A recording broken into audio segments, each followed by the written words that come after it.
during a military coup. Now, thus far, there has been no confirmation of any of this by any official of the U.S. government. So we expect that President Reagan, in his statement this morning, will confirm exactly what is going on and what the U.S. participation is. State Department correspondent Bill McLaughlin says that he has learned that at least 8 nations are involved in the military force that moved in. Troops from 8 nations are involved in the force that moved into Grenada this morning. It's our understanding at this point that the airport on the island has been taken and is under the control of those forces. Congressional leaders began arriving at the White House early today amid reports of the invasion.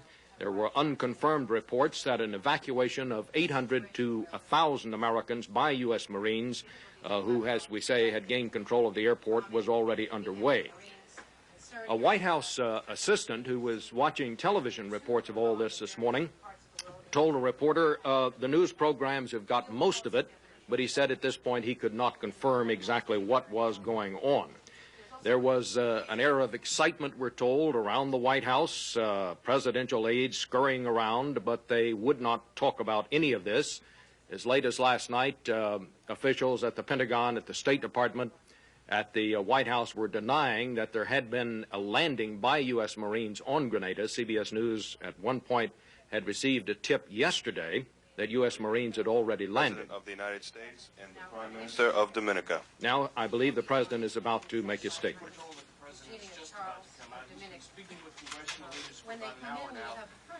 He will be with the Prime Minister of Dominica, an island in the Caribbean, Eugenia Charles. We are told that she is the chairman of an organization called the Eastern Caribbean States. Here is the President now. May I make a statement, and then I shall present you. Ladies and gentlemen, on Sunday, October 23rd, the United States received an urgent formal request from the 5 member nations of the Organization of Eastern Caribbean States to assist in a joint effort to restore order and democracy on the island of Grenada. We acceded to the request to become part of a multinational effort with contingents from Antigua, Barbados, Dominica, Jamaica, St. Lucia, St. Vincent, and the United States. I might add that 2 of those, Barbados and Jamaica, are not members of the organization, but were first approached, as we later were, by the OECS and asked to join in that undertaking, and then all of them joined unanimously in asking us to participate. Early this morning, forces from 6 Caribbean democracies and the United States began a landing or landings on the island of Grenada in the Eastern Caribbean. We have taken this decisive action for 3 reasons.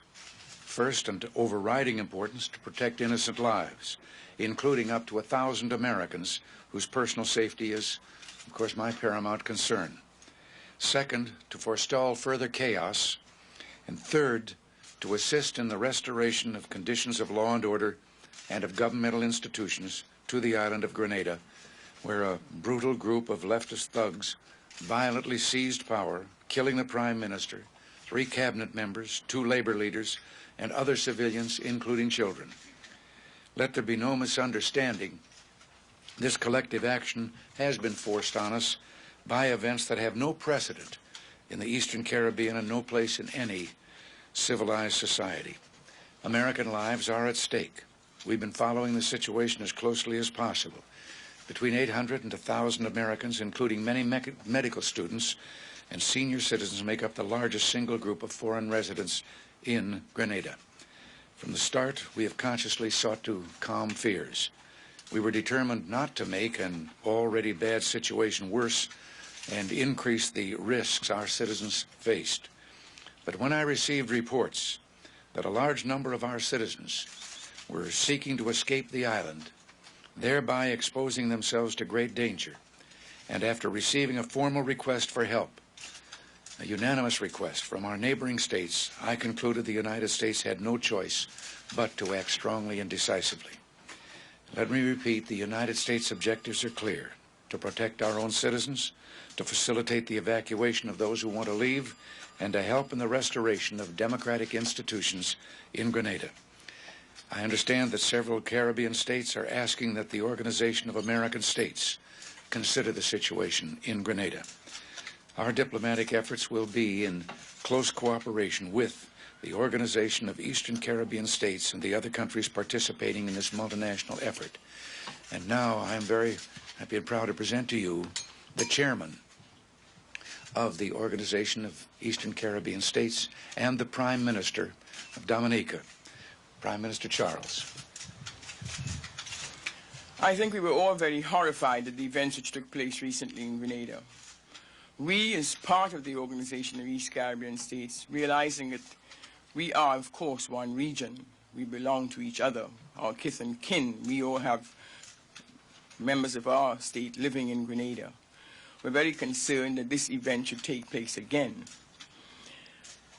It is true that we have managed to live with the regime since March '79, and we felt quite clearly, and we had good reason to believe, that the Bishop regime was seeing it our way and was on the way to have elections. And we think this is the reason why himself and his cabinet were destroyed, because he realized that the pressure we put on him to have elections was worthwhile, was right, and he began to see that the democratic institutions must be put in place in any of these small countries. It is even more important in a small island state, poor island state, to have the democratic institutions. And this we have had for a long time, and we've continued it, and we wish to continue it. Grenada was an aberration in this respect. But that these men who had for all these years accepted the Bishop regime should then, for their own reasons, and I think the power-hungry reasons, decide to destroy the persons whom they had accepted as their leaders for so long, made us realize that this sort of assassination must not be allowed to continue in our country. It means that our people there are not safe. It means that Grenadians are never being given the chance to choose for themselves the country that they want. And therefore it is necessary for us to see to it that they have the opportunity to do so. To do this, we have to isolate the persons who have committed the acts that they did last week in killing off most of the cabinet. And we have to ensure that, in fact, an interim government of persons of not political greed, but persons who are good administrators and who are Grenadians, who can run the country for a few months for the pure purpose of putting the country back on the democratic status, so that elections can take place as soon as possible. This is what we want to do, so that Grenadians can choose for themselves the government they want, and not have every few years have governments imposed on them by persons' will otherwise than their own. Are all the Americans safe? That the Soviets and the Cubans were behind this takeover of Grenada. Did the Joint Chiefs tell you that yesterday afternoon? You want me to answer this? Yes, we do have this information. I can't give you all the details because of the safety of people concerned. But we noted with great demur in the 2 weeks before the assassination took place, the movements between the Soviet embassies and known activists. And the activists returned to Grenada, obviously a conduit between some of these Russians and some of these President, can you tell us, are all the Americans safe, sir? Can you tell us that, and how long will the American forces be on the ground there? What is their role? Well, we don't know how long that will be. We want to be out as quickly as possible because our purpose in being there is only for them to enable to take over their own affairs. As far as we know, the citizens are safe. We have been monitoring that very closely, and one of our prime objectives in the actual invasion that was almost instantly done was the securing of that St. George Medical College, where the several hundred of the students were. Mr. President, as late as yesterday, your own spokesman said that Americans on Grenada were in no danger. Did you have information that things had changed? They were in no danger in the sense of that right now anything was being done to them. But we know that there was concern on the part of those because already we'd been informed of several hundred who wanted to leave, but the airports were closed. There was no way of leaving. This was a case of not waiting until something actually happened to them. But we did manage to get some intelligence out of the island, intelligence information on this, and that the tenuous situation was, as I said, the only authority that you could say of a governmental nature in that island was a 24-hour curfew with orders to shoot on sight anyone found moving in those 24 hours. What is the military situation now, sir, in Grenada? Can you tell us? I can only tell you that we have secured both the airports. And the landings have been completed, but we are yielding to the influence of General Vesey, and that we don't think in these early hours of that landing that we should be on the horn asking the commanders to stop and give us detailed reports. How many Americans are involved? Do you think that the United States has the right to invade another country to change its government? But I don't think it's an invasion, if I may answer that question. This is a question about asking for support. We are one region. Grenada is part and parcel of us, an organization, and we don't have the capacity ourselves to see to it that Grenadians get the freedom that they require to have to choose their own government. Wait 1 second here. No, we're not spread too thin, and let me augment what the Prime Minister just said. Once these nations, which were once British colonies, were freed, they themselves had a treaty. And their treaty was one of mutual support. And Grenada is one of the countries and signatories to that treaty, and observed that treaty at one time when they had a democratic government and a constitutional government, the constitution that was left to them by the British. So this action that is being taken under the umbrella of an existing treaty. Mr. President, reports that a helicopter has been shot down, that a U.S. helicopter has been shot down on Grenada. Do you have any information of any U.S. casualties on the island, sir? This is the last question, and we'll cut off after this. Last question. Do we have any information of any U.S. casualties on the island, sir? No, I have been in meetings, and both have been busy since we arrived here, and I've only had the first report of our landings and so forth, so I don't know whether that's true or not. What? It What has? reports have you received on the success of the U.S. Caribbean operation? What's that? What reports have you received of the success of the operation? The initial operation of landing, securing the immediate targets, taking control of the airports, completely successful. Now, the Prime Minister and I are going to depart, but there are going to be a lot more technical questions of that kind, and Ambassador Motley is here, and I'm going to put him before you to ask all of the technical questions you may have. In Lebanon I'm now. sorry, that's the last question. Well, I'm not... See, Could you answer the question? Were the Soviets behind this? Were the Soviets behind the Grenada takeover? The President said that's the last So, a truly surprising announcement from the White House this morning, and the President confirms the reports that have been broadcast on Radio Free Grenada and reports that have been coming out of the Caribbean this morning. The President confirms that U.S. Marines are part of a multi-nation force along with other countries in the Caribbean that landed on the island of Grenada this morning. Now, the President gave no details on what kind of fighting or how intense the fighting was that had taken place there, but he said the purpose of all this was to make sure that the 800 to 1,000 Americans who are on the island are safe. We should also tell you that if you tuned in late, the woman who was with the President in the White House briefing room this morning as he made this announcement was the Prime Minister of Dominica, Eugenia Charles. She is the chairman of the organization called the Eastern Caribbean States. It was under this umbrella that the forces, the military forces, moved into Grenada this morning. Well, let's go back over to the White House now, where White House correspondent Bill Plant is standing by. Bill, this was a real surprise, wasn't it? Bob, it wasn't quite as much a surprise as it may appear to be. There were reports yesterday from intelligence sources that the U.S. was preparing some kind of an invasion or intervention in Grenada. And as you're well aware, the government of Grenada has been saying for several days that an invasion was imminent. We did not know the scope of it. We did not know that a number of nations had joined in it. But an interesting thing about this, Bob, is that it is the President's contention that we had to intervene there to save American lives or to protect American citizens. I talked this morning with someone who has had contact with people on the island who claims that American citizens were in no danger. And in fact, the President says they were in no immediate danger, but that we had to consider what danger they might be in down the road.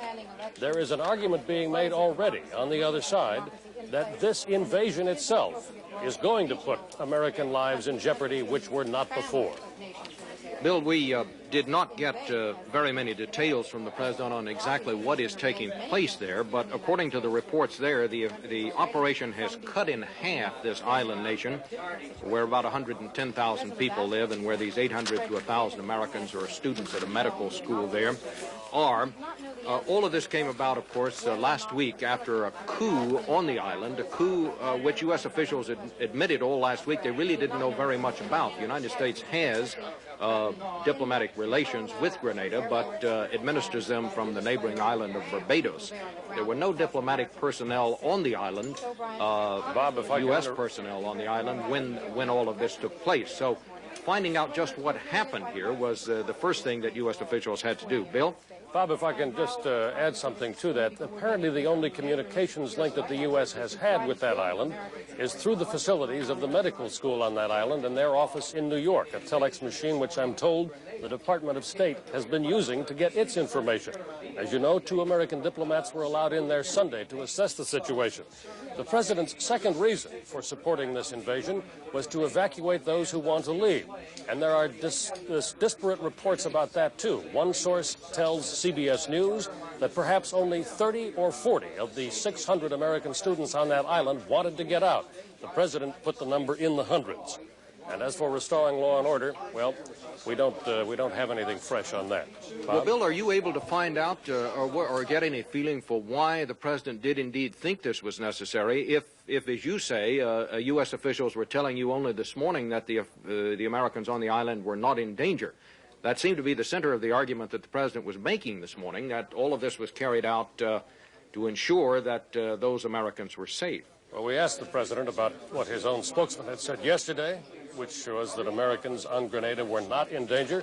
The president's reply out here just a few moments ago was that he had to act because of potential danger, not because of any actual danger at the moment.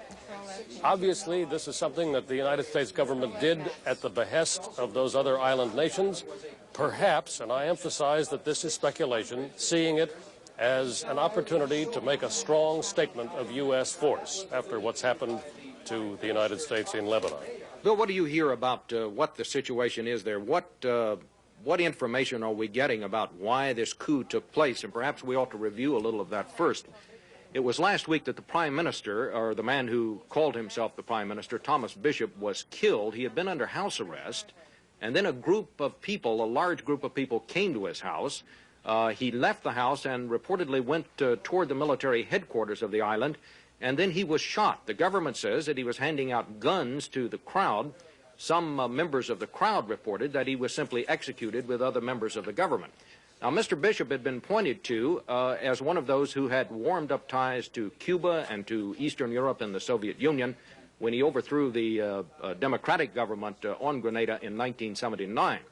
But immediately after all of this took place, there were reports that some others in the government felt that he was not moving close enough to Cuba for their favor, and so that this is what caused him to be killed. There were others who said he simply refused to share power, was trying to be a dictator within the government. What is the feeling there at the White House now about why this coup took place, and does that play a role in any of this, do you suppose? Bob, there's no official speculation here as to why the coup took place. Some private sources with connections on Grenada have speculated, and I emphasize these are not White House sources, but private sources with connections to Grenada have speculated that the former Prime Minister, Mr. Bishop, was killed because he was moving toward having free elections. But it's unclear to us. There are also people who have told us this morning that the new government, the general who leads the new government, was moving in the direction of restoring Grenada to the community of Caribbean nations. It's a little bit hard to sort it out. It's very hard to know for certain which side any of those factions would have come down on eventually. You're saying that the Bishop government was moving toward restoring Grenada to the community of island nations, and not the group that deposed Mr. Bishop. People, yes. There are a large number of Cubans on Grenada, by the way, Bill, and I am just told we have a report on Caribbean radio that 3 Cubans were killed and 3 Cubans were captured during the fighting that took place, and we ought to stress that we still do not know the scope of that. Bill, a while ago the President was asked a question, did he know about any U.S. casualties or had there been a helicopter crash? What that is all about, some U.S. medical students on the island said in a ham radio report that one helicopter had crashed and that the state radio was urging doctors and nurses to report for duty, indicating that there had been casualties. They also said that the medical school's True Blue campus, which is at the end of the new airfield in Grenada, had been taken over by the military force that came onto the island. That came to Leslie Wilbur. That came from Leslie Wilbur, who is the university's co-director of operations. We want to go now, Bill, over to the Pentagon to see what Bill Lynch, our Pentagon correspondent, who's standing by over there, can add to all of this. Bill? Bob, we've received no official information, no further details than what was provided by the President and Ambassador Motley in that briefing underway at the White House. I think it's important to note, however, that left unsaid in the President's statement was any mention of long-standing U.S. concern over the strategic importance of the new airfield being built on Grenada, this nearly 2-mile-long concrete strip being built on the southern tip of the island, which would be perfectly capable of handling either Soviet or Cuban fighter aircraft, plus long-range transports, even Soviet bombers as a potential recovery field for them. That has been of overriding concern in many of the previous Reagan administration statements about the situation on Grenada. They want to make it perfectly clear that they regard that as a danger. And by backing this regional cooperative effort, that is obviously designed to unseat the present Marxist hardline government there and install some sort of interim regime, as Prime Minister Charles alluded to, is a way of diluting the threat from that airfield. It's certainly a long-range threat, but one that is of some concern to strategic planners. As to how long the Marines will be there, that, as President Reagan said, is not known at this time. He said we want to withdraw them as quickly as possible. But since the United States is obviously militarily far superior in both manpower and equipment and transport and all of that to any of these very small Caribbean republics, it could be quite a while that we'll see the Marines down there while the situation is secured. We'll just have to wait and see on that. You know, you mentioned that airfield, Bill, and perhaps we ought to talk about that a little bit. This is the airfield that President Reagan, in a speech on national television, produced photos of and pointed to as an example of the growing Soviet and Cuban influence in the Caribbean. The President and many of his advisors felt, as Bill Lynch was just saying, that this was an airfield that was being lengthened so that Soviet and Cuban planes could use it for military purposes. Then when Mr. Bishop came to the United States this summer, he said that the airfield was being lengthened only so the big 747 commercial airliners could come into Grenada, because Grenada was trying to increase its tourist trade. So this has been a very controversial airfield from the beginning. Bill Lynch, do you have any feeling or any information about the size of the U.S. force that is participating in this? And indeed, it is a U.S. Marine force, is it not? Some of the first reports that were coming out in all of this said that the Americans involved were U.S. paratroopers who were operating from helicopters, and of course the Marines don't have paratroopers. Well, it's entirely possible that there are other branches of the service involved who are moved down separately as separately from the Marine Amphibious Unit, which was diverted last weekend to the area of Grenada. But we believe the force to be primarily U.S. Marines. After all, one of their primary jobs is going ashore, hitting the beaches, and making forcible entries, which is exactly what's called for in this situation. As far as we know, the Marines don't do a lot of parachuting out of helicopters, but perhaps some Army contingent was part of this. It obviously had been planned for some time, probably at least since the latest coup in Grenada, and was executed over the space of the last several days with the movement of ships and aircraft and men and equipment to that region. We don't have any details, as we've been saying, of the military operation. We hope to collect those later in the day, but obviously it's a well-coordinated affair, even to the extent of having a psychological warfare team go over and take over the radio station and begin broadcasting communiques, apparently by an American announcer. Bill Lynch, I'm told that Bill McLaughlin is now standing by at the State Department. All of our reporters standing by this morning. Bill Plant at the White House, Bill Lynch at the Pentagon, Bill McLaughlin at the State Department. We have a full force of Bills on hand this morning. We want to go to Bill McLaughlin now at the State Department to see what he can add to this stunning announcement by the President this morning. Bill? If I could just add one thing, Bob, to what Bill Lynch said about the helicopters. I've heard from one source that U.S. equipment, helicopters and aircraft, have been used to ferry in troops from these Caribbean nations. And we've heard, too, that this is basically an NSC coordinated operation. The word evacuation will be used an awful lot today, especially at the White House and the State Department, but in fact what we are talking about is an invasion. The administration saw the overthrow of Maurice Bishop as a golden opportunity to get rid of what it considered to be a Marxist threat in the Caribbean, and that's what's going on right now. And apparently the fighting is fairly heavy, I've heard, in some areas, and it may not be going quite as well as the organizers of this invasion had hoped at the beginning. Bill, this whole situation was apparently very closely held by members of the National Security Council. You and I both know that late yesterday evening we got tips that U.S. Marines had already landed on Grenada, and I believe one official at the State Department, when you asked him about that, if memory serves, told you whoever said that should have his rum ration removed, that there's absolutely no truth to that whatsoever. It would be interesting to know just how many officials in the State Department actually knew about this operation. Well, the lights were burning here overnight, I'm told. Quite a few knew, especially in the Motley's office, Tony Motley's office, the head of the Latin American Bureau. And I guess a lot of people yesterday didn't tell us what they really knew is what happened.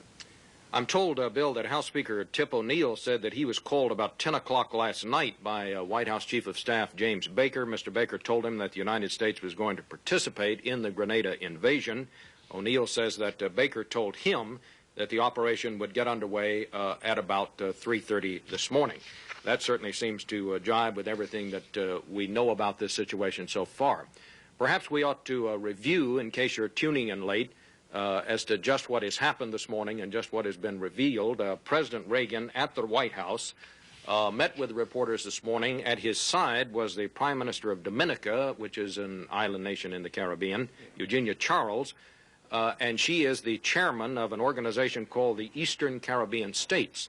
The President confirmed broadcast reports from Radio Free Grenada that an invasion force composed of troops from the United States, we believe those are United States Marines, from Jamaica, from Barbados, from Antigua, and from St. Vincent, had landed in Grenada. Reports from the island say that those troops have secured the airport and have effectively cut the airport in half.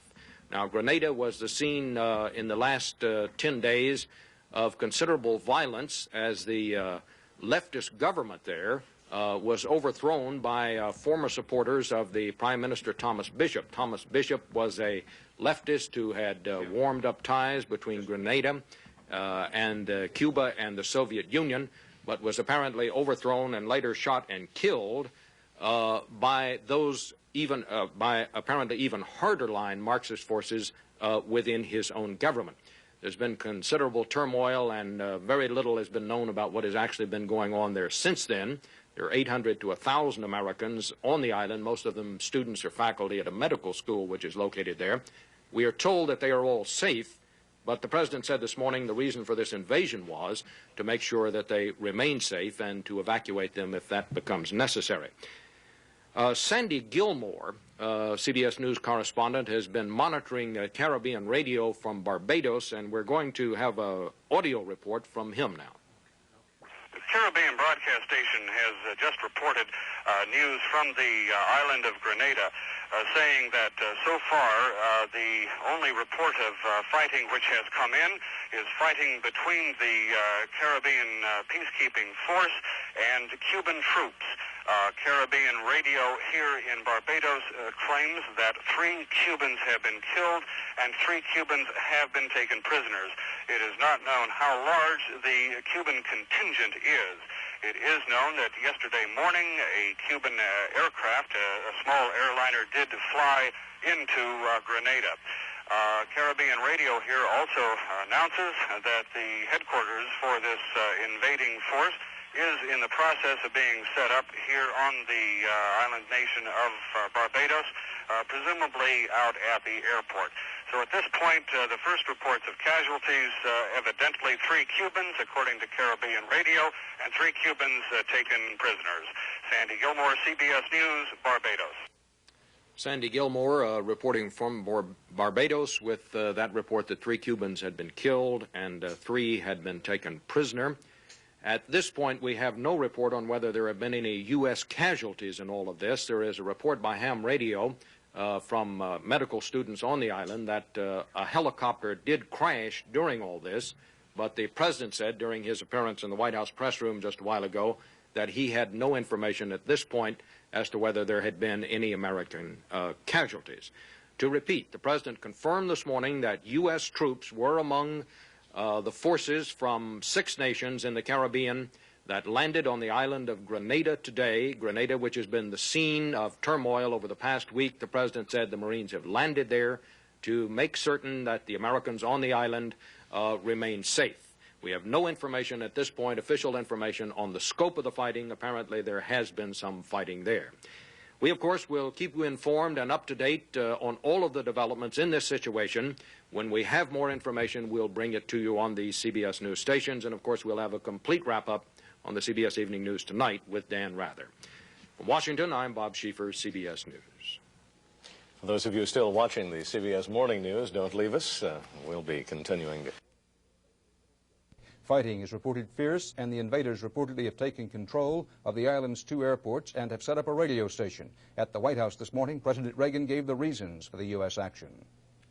The United States objectives are clear: to protect our own citizens, to facilitate the evacuation of those who want to leave, and to help in the restoration of democratic institutions in Grenada.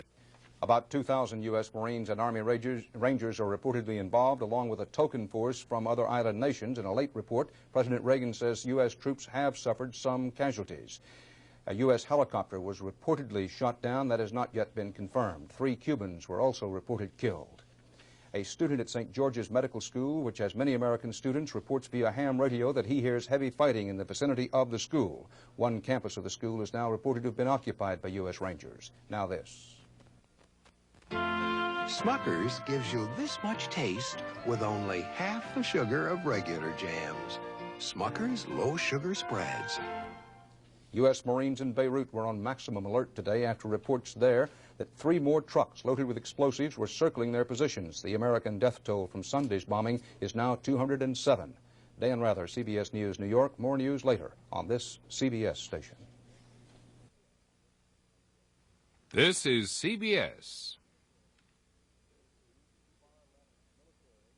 Considered to be the far-left military in Grenada, seized power last week and murdered the country's Marxist prime minister, as well as some other top officials.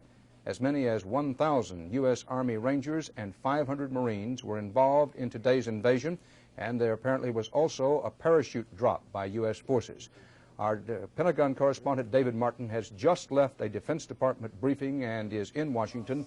David, we are having some transmission difficulty, but we do want to know what came out of that briefing. Well, let's deal first with the casualties, Dan. They were described by this senior defense official, who would speak only on background, not for attribution, as minimal. And we asked the question again and again the answer came back minimal. He confirmed that one American helicopter is down, but he did not confirm that it had gone down from enemy fire or from Grenadian fire, or whether it had gone down for mechanical reasons. However, he did confirm that the U.S. forces are taking some small arms fire. Now, the U.S. forces have landed in 2 places, and if I can show you on the map where, there are a total of 1,900 American soldiers, Marines and Army Rangers. The Marines have landed at Pearls Airport here in the north, and they are responsible for securing the northern half of the island. The U.S. Army Rangers from Fort Lewis, Washington, and Fort Stewart, Georgia, have landed at Salinas Airfield down here. Some of them went in a parachute drop. Others were landed at the airfield after the airfield was secured. They are responsible for the southern half of the island. The medical school at St. George's, where most of the Americans, citizens in Grenada live, has been secured. However, that still leaves several hundred Americans who are retirees and who live and work in Grenada about the island, and we do not know what their status is, whether they have, for instance, been taken hostages. There is, as yet, no evacuation of any Americans on the island. David, I'm sorry to interrupt, but if we could go back to a wide shot of the island map, and I want to emphasize to you, we're having some transmission difficulties, and it's a little hard for us to see. If you would point to St. George's on the map, that's where the American school is. It's on the west coast of the island, about a third of the way up. St. George's is here. All right. That's where the American school, the medical school, is located, is it not? Yes. We just wanted to make that clear because we were talking about a third place on the island. There are three basic locations if one wants to talk about the military operation. St. George's, which is the largest concentration of population on the island, is one. Now let's move down to the southern part of the island. This is the smaller airstrip. That's where the airdrop by U.S. Rangers was it not? Yes, but this, Dan, this is the larger airstrip. This is the one that President Reagan has shown overhead photos of, the one that is being lengthened to a length of 10,000 feet. All right, and that's where the, so far as we know, that's where the Cubans were. That's right. There are about 500 Cuban construction workers there, plus a much smaller but not specified number of Cuban military advisors. The Grenadian army numbers about 1,200, and then they have a militia which was called up over the weekend, which numbers someplace between 1,000 and 5,000, depending on how many they were able to call up. It is not known, or at least it is not being told to us, whether it is Cuban units who are firing on the Americans or whether it is Grenadian units. Now, David, the one other place where there was some action is on the east coast of the island. If we could go back to the map of the island, this is where the smaller airport is. That's right. And this was secured primarily by a Marine seaborne assault. Is that our understanding? No, Marines by helicopter. They came from the helicopter carrier Guam, and they went in there by helicopter and secured the airfield. Now, David, it's very difficult, I think, to get some idea of two things. One, where this island is located, and two, the distances, the size of the island and the distances involved.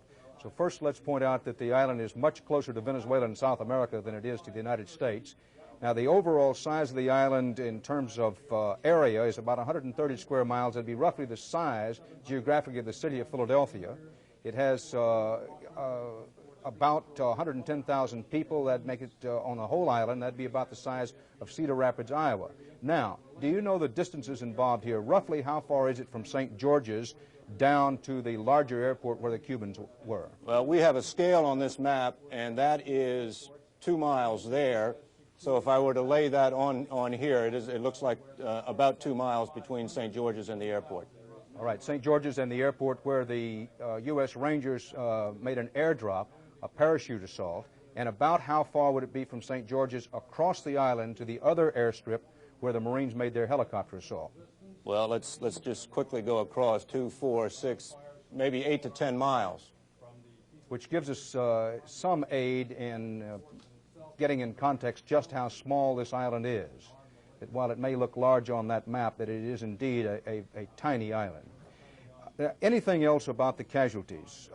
Any word from that Pentagon briefing from which you've just come about Cuban casualties or possible Soviet casualties? No, there was considerable discussion of the status of the 30 Soviet military advisors, because I believe there have been reports that the Soviet military advisors, the 30 advisors, had been captured. That was specifically denied. The briefer said that the Soviet personnel are not in our custody. They are being treated as third country nationals. They are free to leave as they wish. It was not clear that the Cubans are in our custody.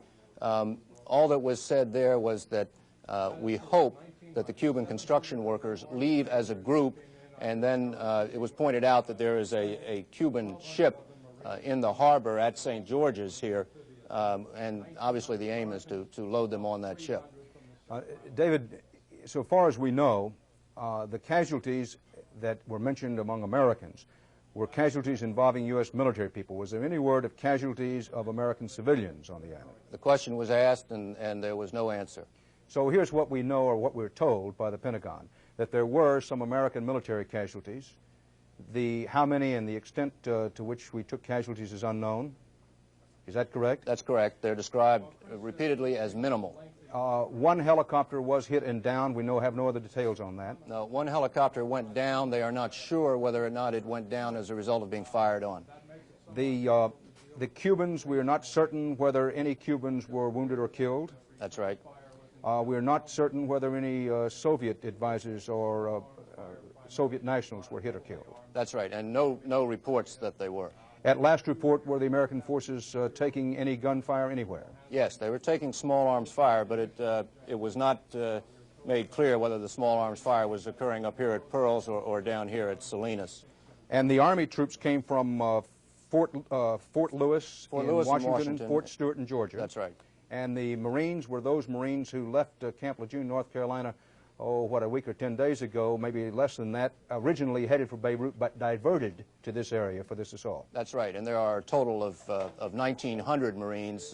Only a small portion of them, or say half of them, have been put on the island now, so there are reinforcements both for the Marines and for the Rangers at bases in the United States.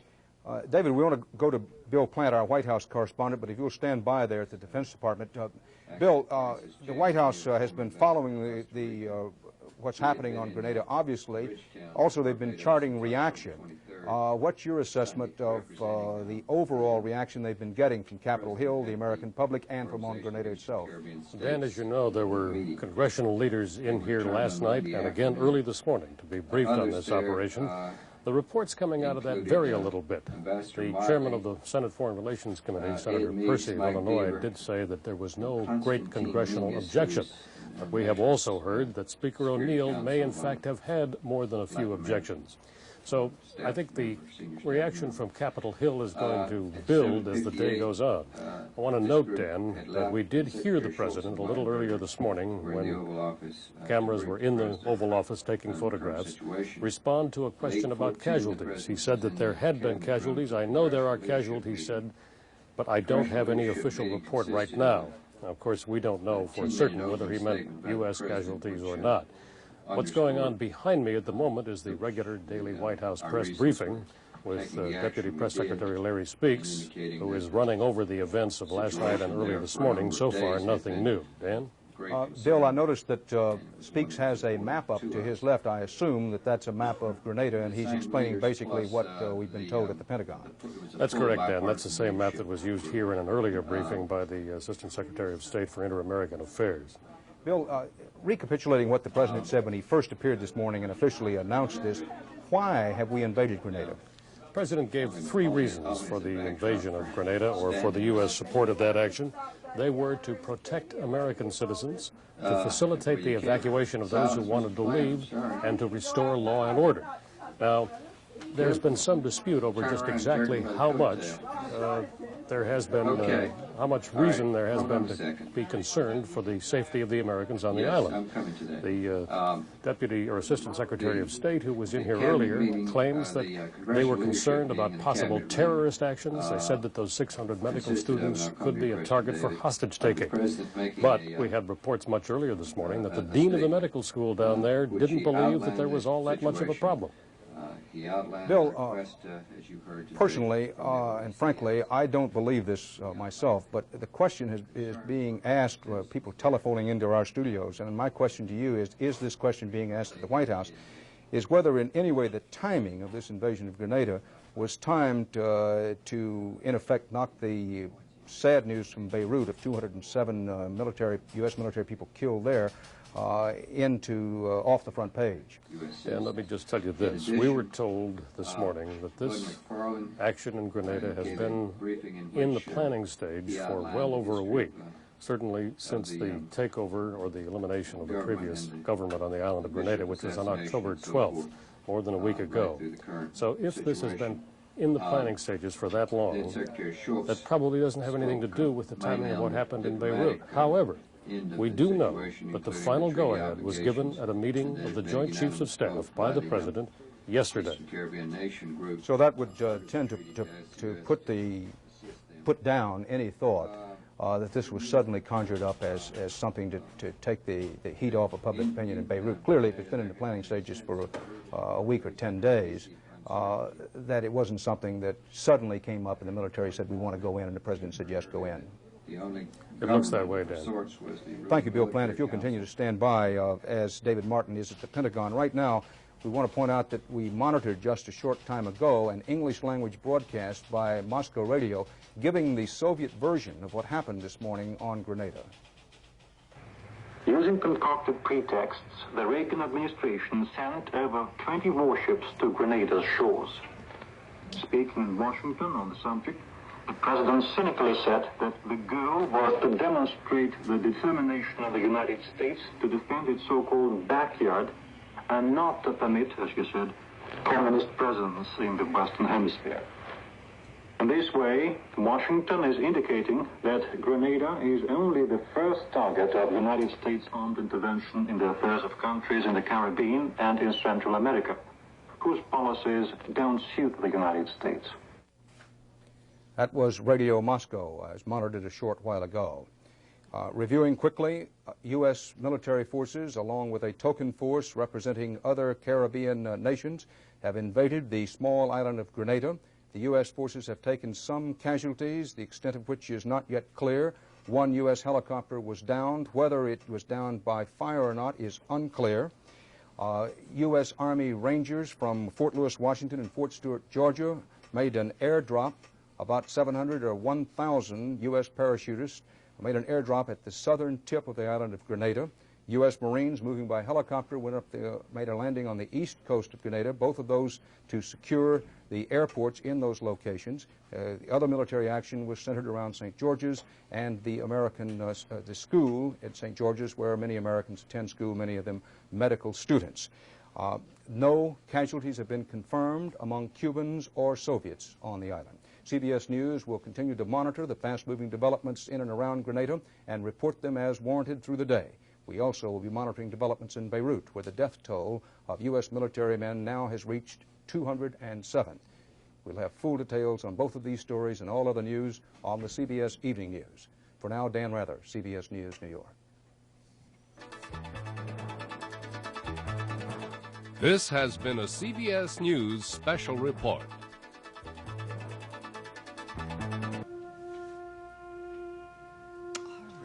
Turns in just a moment.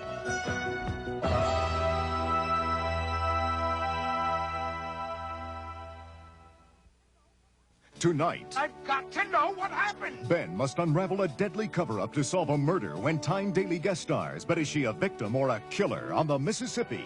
Then, on the CBS Tuesday night movies, they were the perfect family until the babysitter caught the husband's eye.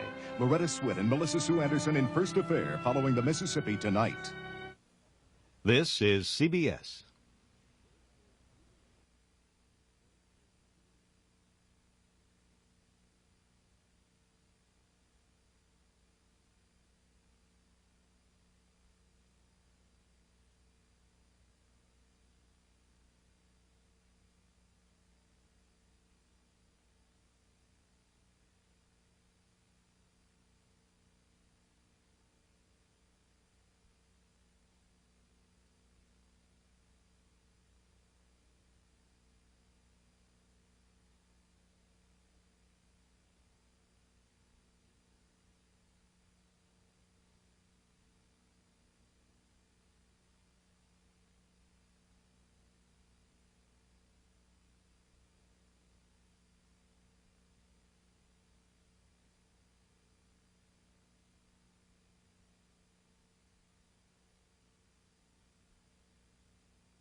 This is a CBS News special report from CBS News headquarters in New York. Here is Dan Rather. Good day again. The United States has launched a military invasion of the tiny Caribbean island of Grenada. The Pentagon now reports that U.S. forces engaged Cuban soldiers in battle. Some U.S. casualties have been suffered. The number not known, but officially the U.S. casualties are described as minimal. U.S. Army Rangers, including paratroopers, and Marine members of a combination helicopter and amphibious unit, along with a token force from 6 Caribbean nations, went ashore at about dawn today in a carefully planned assault. The exact number of U.S. Army Rangers and Marines has not been released, but it's believed they total about 1,900. In addition, the U.S. aircraft carrier Independence, with 70 planes and about 10 support ships, are off the coast of Grenada, most likely to the northeast and to the southwest. At those 2 corners of the island, which is about the size of the city of Philadelphia, are the primary targets of the invasion. There is the Pearls Airport, which was the Marine objective. That's on the upper right-hand side of your screen. There is the Point Salinas Airport, near where some of the 1,000 Army Rangers had landed by parachute, and that's where the Cubans apparently were engaged. That's at the very southern tip of the island. Those who came in by parachute, they removed brigades from the runway, which was being constructed by Cuban workers. Once those barricades were gotten down by the Rangers, the U.S. Air Force transports landed with the remainder of the Army Ranger force. Grenada's military, described by Washington as far left, seized power last week, murdering Prime Minister Maurice Bishop and several of his top cabinet members. Bishop himself had seized power in 1979, imposing a Cuban and Soviet-connected Marxist government, a government aligned with Cuba and the Soviet Union. Grenada had been a British colony until its independence in 1976.